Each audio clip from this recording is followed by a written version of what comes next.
ચલો દિલ્હી કરીને એક મૂવી છે, એમાં આખા મૂવીમાં વિનય પાઠક એક જ ડાયલોગ 100 વાર બોલે છે, કોન સી બડી બાત હો ગઈ. મારું એક ફેવરેટ કોટ છે, don't sweat the small stuff and everything is small stuff. આપણે ઘણી બધી વાર આ વાત કરતા હોઈએ છીએ કે જીવનમાં આ પ્રશ્ન ચાલે છે અને આ પ્રશ્ન ચાલે છે. આ મૂવીમાં દરેક પ્રોબ્લેમ કંઈ બી અટકે, કંઈ બી ખોટું થાય એટલે વિનય પાઠક કે કોન સી બડી બાત હો ગઈ. મૂવીના એન્ડમાં જ્યારે લારા દત્તા એના ઘરે જાય છે ત્યારે ખબર પડે છે કે એની વાઈફને 2 વર્ષ પહેલાં સ્ટ્રોક આવ્યો હતો અને એ કોમામાં છે. એ બોલી નથી શકતી, સાંભળી પણ નથી શકતી, છતાં વિનય પાઠક એની સાથે વાત કરે છે અને લારા દત્તાને પૂછે છે કે તમે કેવી રીતે આટલું બધું હસી શકો છો, આટલું બધું ગઈ શકો છો. અને એણે કીધું કે હવે મેં આ સ્વીકારી લીધું છે.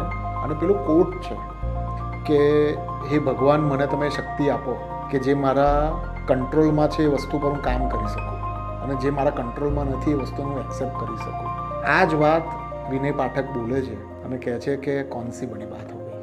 આપણા દુઃખ જ્યારે બીજા મોટા દુઃખની સરખામણીમાં મૂકવામાં આવે ત્યારે એ સાવ નજીવા છે અને ત્યારે આપણે આ વાક્ય યાદ કરીને કોન સી બડી બાત હો ગઈ હસી નાખવાનું છે.